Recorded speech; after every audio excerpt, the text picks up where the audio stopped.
आज मैं आपको एक्सप्लेन करने वाला हूं। साल 1968 में रिलीज हुई 2000 स्पेस ओडिसी एक बेहद ही मजेदार पर काफी कॉम्प्लेक्स फिल्म थी। इसे देखने वाले लोगों को आसानी से दो कैटेगरी में बांटा जा सकता है। पहले वह जिन्हें ये फिल्म बिल्कुल भी समझ में नहीं आती, जिसके कारण वह इसे एक बोरिंग फिल्म समझते हैं, और दूसरे वह जो इसे एक बेहतरीन फिल्म मानते हैं।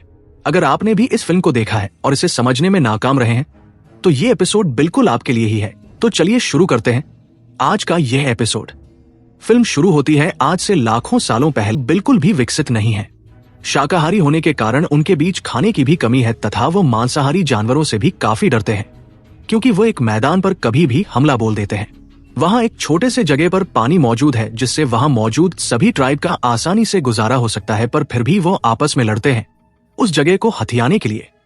ऐसी ही एक कोशिश में एक दिन एपमैन का एक दूसरा ट्राइब वहां आता है और पहले से मौजूद ट्राइब को वहां से खदेड़ देता है। वहां से खदेड़े जाने के बाद वो ट्राइब वहां से वापस लौट आता है और रात वही बिताता है। अगली सुबह जब वह जागते हैं तो वो पाते हैं कि वहां एक रहस्यमय मोनोलिथ कहीं से आ गया है।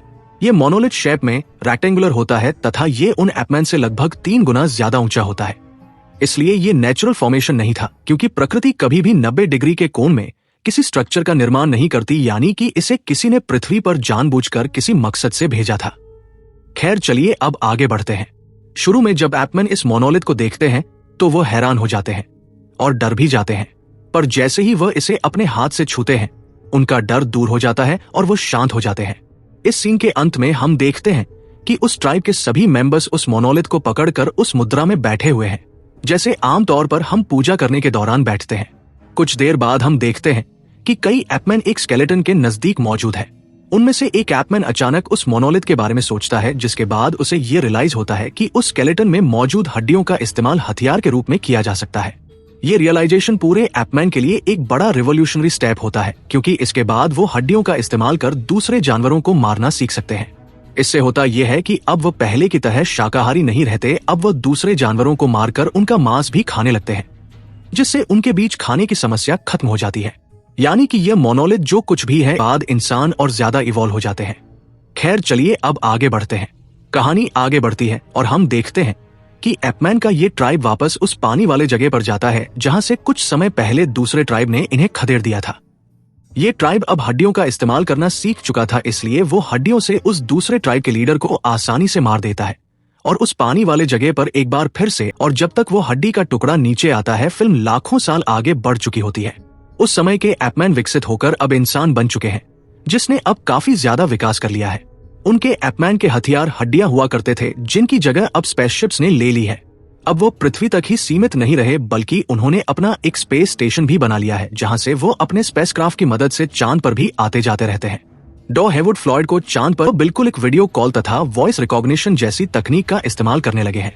उन्होंने आर्टिफिशियल ग्रेविटी भी बनाई हुई है। ये दिखाने की कोशिश की गई है कि ये सब इंसानों के द्वारा नॉलेज को लाखों सालों तक ऑब्जर्वेशन और एक्सपीरियंस के जरिए आगे बढ़ने के कारण संभव हो पाया है। चलिए अब आगे बढ़ते हैं। क्योंकि डॉ फ्लॉयड के चांद पर जाने वाली फ्लाइट को उड़ने में थोड़ा वक्त होता है, वो स्पेस स्टेशन में रशियन साइंटिस्ट के साथ थोड़ा समय बिताते हैं। रशियन साइंटिस्ट उन्हें बताते हैं कि उन्हें खबर मिली है कि अमेरिका के चांद वाले बेस में एक भयंकर महामारी फैली हुई है, इसलिए वो डॉ हेवुड फ्लॉयड से जानना चाहते हैं कि उस खबर में कितनी सच्चाई है। और डॉ हेवुड फ्लॉयड काफी चतुराई से ये कहकर उनके सस्पेंस को और बढ़ा देते हैं कि इस मैटर के बारे में बात करने की इजाजत उन्हें नहीं है।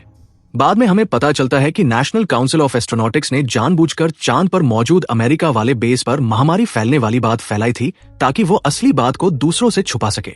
इसलिए डॉ फ्लॉयड जब रशियन साइंटिस्ट से बात कर रहे होते हैं तो उन्होंने जानबूझकर इस तरह के हाव भाव बनाए तथा इस तरह के वॉइस यूज किए, जिससे उन साइंटिस्ट को इस बात पर और ज्यादा भरोसा हो जाए कि अमेरिका के चांद वाले बेस में सचमुच एक भयंकर महामारी फैली हुई है, जबकि असल में ऐसा कुछ था ही नहीं।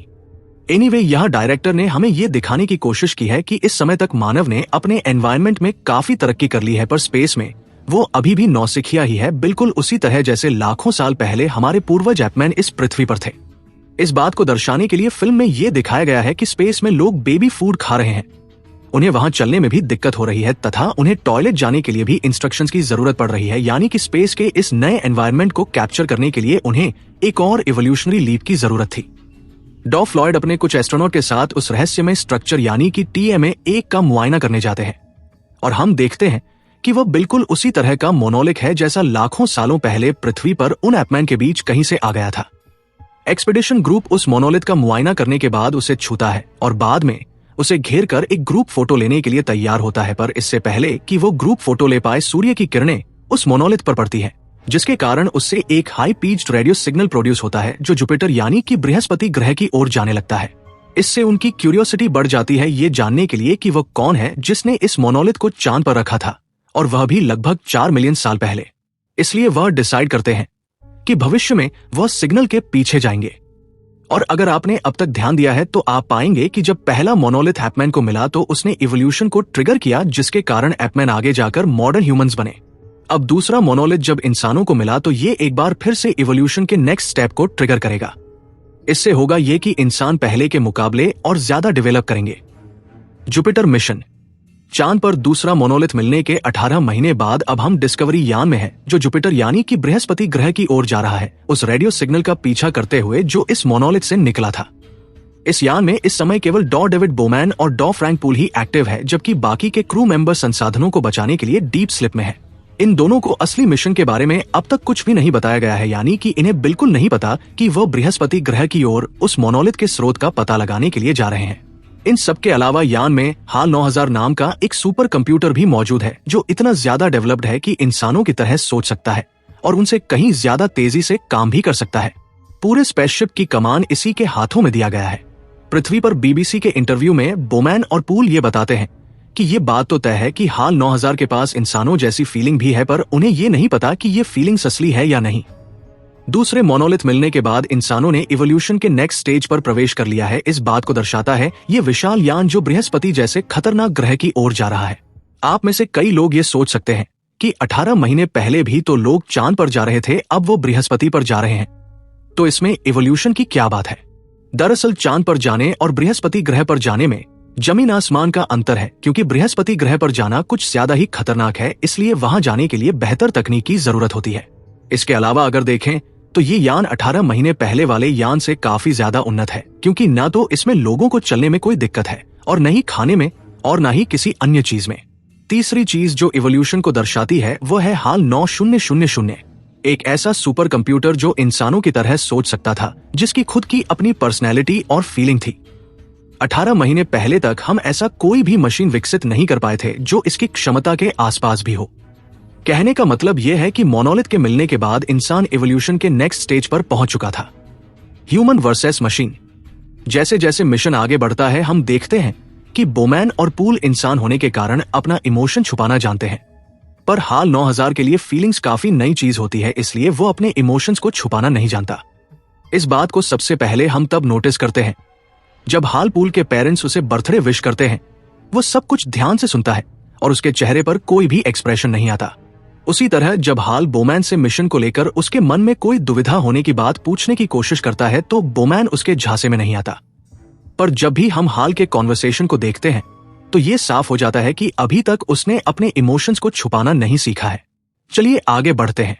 इस मिशन के दौरान स्पेसशिप के बाहरी यूनिट के डाटा को रीड करने में HAL से गलती हो जाती है, जिसके कारण वह बता देता है कि उस यूनिट में फॉल्ट आ गया है और अगले 72 घंटे बाद वो पूरी तरह से काम करना बंद कर देगा।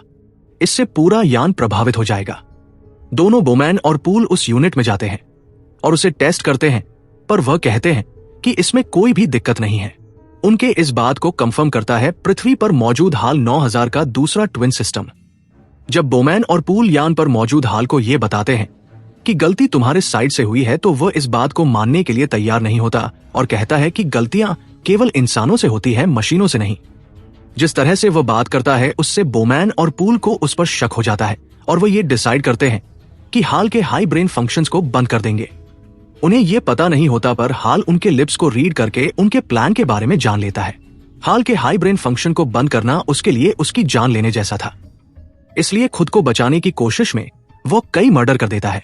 जब पूल उस डिवाइस को बदलने यान से बाहर जाता है जिसे HAL ने पहले फाल्टी बताया था, तो HAL उसके ऑक्सीजन ट्यूब को अलग कर देता है, जिसके कारण उसकी मौत हो जाती है और उसकी बॉडी स्पेस में तैरने लगती है। अपने साथी को बचाने के लिए बोमैन अपना स्पेस हेलमेट लिए बिना ही यान से बाहर चला जाता है। उधर HAL बाकी के उन क्रू मेंबर्स का लाइफ सपोर्ट भी बंद कर देता है, जिसके कारण डीप स्लिप में ही उन सबकी मृत्यु हो जाती है। उधर बोमैन किसी तरह अपने साथी पूल की स्पेस में तैरती हुई बॉडी को रिकवर कर लेता है, पर जब वो यान में वापस आने की कोशिश करता है तो यान को कंट्रोल कर रहा हाल उसे इसकी इजाजत नहीं देता। अब बोमैन एक प्लान बनाता है। वो अपने मरे हुए साथी पूल की बॉडी को वापस स्पेस में छोड़ देता है और यान के इमरजेंसी एयरलॉक में घुसने की कोशिश करता है। इसी तरह वो इमरजेंसी एयरलॉक को खोलता है और अपने स्पेस हेलमेट के बिना भी यान में वापस घुसने में कामयाब हो जाता है। उसके बाद बोमैन उस यान के मेमोरी चेंबर में जाता है और हाल के हाई ब्रेन फंक्शंस को बंद करना शुरू कर देता है। इस समय हाल उससे अपनी जिंदगी की भीख मांगता नजर आता है, पर बोमैन को इससे कोई फर्क नहीं पड़ता और वो उसके मेमोरी चिप्स को डिस्कनेक्ट करता जाता है। जैसे जैसे वो उसके मेमोरी चिप्स को डिस्कनेक्ट करता जाता है, हाल का स्टेट चेंज होता जाता है। जब वो एक चाइल्डहुड स्टेट में पहुंच जाता है तो वो उसे एक नर्सरी राइम गाने को कहता है। एक इंसान अपनी जिंदगी में जो कुछ भी देखता है, डायरेक्टर ने इस सीन में वो सब कुछ एक अलग सेंस में दिखाने की कोशिश की है और ये बताने की कोशिश की है कि जो कुछ इंसानों ने लाखों सालों में सीखा है वो मशीन तुरंत सीख नहीं सकती है। चलिए अब आगे बढ़ते हैं। हाल के अंतिम मेमोरी चिप को डिस्कनेक्ट करने के दौरान बोमैन को एक प्री रिकॉर्डेड वीडियो मैसेज मिलता है। इससे उसे मिशन के असली मकसद के बारे में पता चलता है। ये डॉक्टर फ्लॉयड का मैसेज होता है जिसमें वो बताते हैं कि 18 महीने पहले उन्हें पहली बार पृथ्वी के अलावा कहीं और भी इंटेलिजेंट लाइफ के मौजूद होने के सबूत मिले हैं। इस फिल्म में जिस सेंस का इस्तेमाल किया गया है उससे ये साफ नहीं होता कि ये किस इंटेलिजेंट लाइफ की बात कर रहे हैं, इसलिए ये एलियंस भी हो सकते हैं जो हमसे काफी ज्यादा उन्नत हो, या फिर किसी दूसरे डायमेंशन में रहने वाली कोई अन्य सभ्यताएं भी हो सकती है, या फिर ये भगवान भी हो सकते हैं। यह पूरी तरह व्यूअर पर छोड़ दिया गया है कि आप इसे क्या समझते हैं, पर इतना तो साफ है कि ये जो कोई भी था वो इंसानों को इवॉल्व करने में मदद कर रहा था, या फिर ये कहें कि उन्हें गाइड कर रहा था। मोनोलिथ 3। बोमैन का यान अपने डेस्टिनेशन की ओर लगातार बढ़ता जा रहा था। जब वह बृहस्पति ग्रह के नजदीक पहुंचता है तो उसे स्पेस में मौजूद नया मोनोलिथ दिखाई देता है। यह फिल्म में दिखाया गया अब तक का तीसरा मोनोलिथ है। वह एक पॉड के जरिए अपने यान से बाहर निकलता है, जिसके बाद वो खुद ब खुद खींचा चला जाता है एक स्टारगेट सीक्वेंस में। यह एक तरह के वॉर्म होल जैसा होता है। इसके जरिए वह स्पेस में टाइम की विशाल दूरियों को काफी कम समय में तय कर रहा होता है। कुछ लोग यह भी मानते हैं कि यह एक रास्ता होता है हाई डायमेंशन में जाने का। आप जैसा चाहे इसे इंटरप्रेट कर सकते हैं। हम देखते हैं कि पहले वो लाइट के वोटर्स के पास होता है और उसके बाद कुछ रहस्यमय कॉस्मोलॉजिकल फेनोमेनन को देखता है। ऐसा लगता है मानो ये कॉस्मोलॉजिकल फेनोमेनन जन्म, मृत्यु और पुनर्जन्म को सिंबलाइज कर रहे हैं, क्योंकि हम वहां मौजूद गैस क्लाउड को स्पर्म और मां के गर्भ में मौजूद शिशु का शेप लेते हुए देखते हैं। यहाँ तक कि बोमैन के खुद के अपने यान को भी एक स्पर्म के शेप में दिखाया जाता है। यह सब होने के बाद बोमैन को 7 एलियन लैंडस्केप को पार करता जाता है, जो देखने में लगभग पृथ्वी के लैंडस्केप जैसे ही होते हैं, पर उनका कलर थोड़ा अजीब होता है और काफी चीजें उसके लिए बिल्कुल नई होती है। और एक समय आता है जब उसकी यात्रा खत्म हो जाती है। The white room. बोमैन अपने पॉड से बाहर निकलता है और खुद को एक ऐसे रूम में पाता है जिसकी बनावट तथा साज सज्जा एक नियो क्लासिकल फ्रेंच स्टाइल जैसी होती है। डायरेक्टर ने जानबूझकर इस तरह के स्टाइल को चुना है क्योंकि ये एज ऑफ इनलाइटनमेंट को सिंबलाइज करता है। आपने सुना होगा कि कई लोग ये मानते हैं कि इनलाइटनमेंट के बाद एक इंसान एक अलग एंटिटी बन जाता है, जिसके कारण वह जन्म और मरण के बंधनों से हमेशा के लिए मुक्त हो जाता है। ये इनलाइटनमेंट को इसलिए सिंबलाइज किया गया है क्योंकि बोमैन को आगे जाकर इंसान से एक अलग एंटिटी बनना है। खैर चलिए अब आगे बढ़ते हैं। इस रूम में बोमैन अकेला है। उसके बाहर से कुछ आवाजें आ रही हैं। शायद वह उन उन्नत लोगों या हायर डायमेंशनल जीव या भगवान की आवाजें हैं जो ह्यूमैनिटी को शुरू से ही गाइड करने की कोशिश कर रहे थे। आगे जो भी दिखाया गया है उसे आप कई तरीकों से इंटरप्रेट कर सकते हैं, क्योंकि इसमें बोमैन को जवानी से बूढ़ा होते हुए दिखाया गया है। कुछ लोग ये सोचते हैं कि बोमैन जिस कमरे में है वो उन्नत सभ्यता के लिए एक एक्सपेरिमेंटल लैब जैसा है। इसमें बोमैन एक ह्यूमन स्पेसिमेन है, यही कारण है कि वो लोग अपने एक्सपेरिमेंट के आउटकम को देख रहे थे। कुछ लोग ये भी मानते हैं कि ये रूम असल में एक हायर डायमेंशनल जगह है जहां से बोमैन समय में आगे और पीछे आसानी से देख सकता है। यही कारण है कि वो खुद अपने सामने ही खुद के कई रूपों को लगातार बूढ़ा होता देखता है। क्योंकि इस फिल्म में कुछ भी साफ नहीं किया गया है, आप जैसा चाहे इसे इंटरप्रेट कर सकते हैं। मोनोलिथ 4। अंत में हम बूढ़े बोमैन को बेड पर पड़े हुए पाते हैं। वो मरने ही वाला होता है कि उसे चौथा और आखिरी मोनोलिथ अपने सामने नजर आता है और वो उसे छूने की कोशिश करता है। अब तक तो आप समझ चुके होंगे कि जब भी कोई नया मोनोलिथ इंसानों को मिलता है वो इवोल्यूशन के एक कदम और आगे बढ़ जाता है। इस नए मोनोलिथ के नजर आने का मतलब था कि बोमैन अब इंसानों से इवॉल्व होकर एक हायर डायमेंशनल प्राणी बन जाएगा, और यही होता भी है। हम देखते हैं कि बोमैन अब स्टार चाइल्ड बन चुका है जो वापस पृथ्वी की तरफ एक नजर देखता है। ये स्टार चाइल्ड निश्चित रूप से इंसानों के अगले जीव है, या फिर ये कहें कि हायर डायमेंशनल जीव है। पर इसकी क्या एबिलिटी है ये फिल्म में हम नहीं जान पाते, क्योंकि ये फिल्म यहीं खत्म हो जाती है। हो सकता है आपके मन में अब भी कुछ कॉमन क्वेश्चंस उठ रहे हो, तो चलिए जान लेते हैं उन क्वेश्चंस के उत्तर। पहला, उन मोनोलिथ को किसने रखा था और उसका काम क्या था? इस फिल्म में यह कहीं भी बताया नहीं गया है कि इस मोनोलिथ को रखने वाला आखिर था कौन। इसलिए हम अपने खुद के इंटरप्रिटेशन से ये कह सकते हैं कि वो हमसे कहीं ज्यादा विकसित एलियंस हो सकते हैं, हायर डायमेंशनल जीव हो सकते हैं, या फिर खुद भगवान भी हो सकते हैं। इन मोनोलिथ को इसलिए रखा गया था ताकि वो हमारे इवोल्यूशन को ट्रिगर कर सके, हमें उन्नत बनाने में हमारी मदद कर सके।